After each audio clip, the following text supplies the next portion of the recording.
Hello everyone, কেমন আছো সবাই? আশা করছি ভালো আছো। তো বন্ধুরা, আজকের ভিডিওটা একটু অন্যরকম, দেখতেই পেয়েছো সামনেই।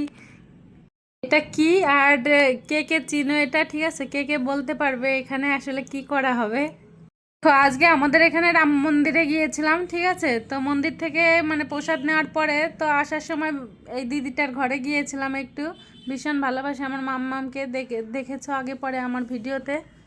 কথায় বলে না, মানুষ যে কোনো পরিবেশে সত্যি মানিয়ে নিতে পারে। তো এখন দেখো, বর্তমানে তো গ্যাসের ভীষণ ক্রাইসিস চলছে। তো এখন দিদিটা রান্না করবে কি, যারা পরিস্থিতি বুঝে আগে আগে বুকিং করেছে তারাই একমাত্র গ্যাস পেয়েছে, ঠিক আছে? আর বাকিটা কিন্তু পায়নি। এখন টাকা থাকলেও সম্ভব হচ্ছে না গ্যাস নেওয়া। কথায় বলে না যে সময়ের সাথে সাথে, ঠিক আছে, শুধু টাকা না, প্রতিটা জিনিসের মূল্যায়ন করা উচিত। দেখো এখানে দিদিটা আলু কাটছিল, আর আমি বললাম যে দাও তোমাকে বেঙ্গলি স্টাইলে বেগুন ভাজা করে দিই, যেহেতু ওনার খুব পছন্দের বেগুন ভাজাটা বেঙ্গলি স্টাইলে। সত্যি বলতে টমেটো, পেঁয়াজ, রসুন মানে মশলা ছাড়া ওনরা কোনো ভাজাই করতে পারে না, ঠিক আছে? তো তাই বললাম যে দাও তাহলে তোমার পছন্দের সেই বেঙ্গলি স্টাইলে বেগুন ভাজা করে দিই। এদিকে আমি বেগুনটা ভাজা করে দিচ্ছি আর দিদিটা সবজি কাটছিল।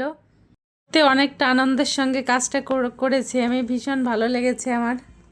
বলতে আমাদের মতো বাঙালিদের মানে যে মাটির চুলোগুলো হয়, উনানগুলো হয়, সেগুলো ওরা আসলেই চেনে না কেউ, ঠিক আছে? গ্রামের দিকেও মানুষ চেনে না।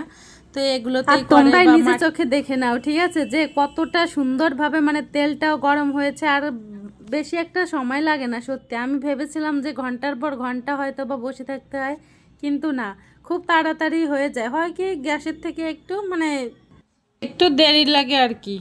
উপরে কিন্তু পাখা চলছিল বন্ধুরা, পিকনিক করছে দেখো সবাই, যে পিকনিক আক্কা আমি। যাই হোক বন্ধুরা, সুন্দর একটা মুহূর্ত কাটালাম আর তোমাদের সঙ্গে শেয়ার করলাম। কেমন লাগলো জানিও কিন্তু।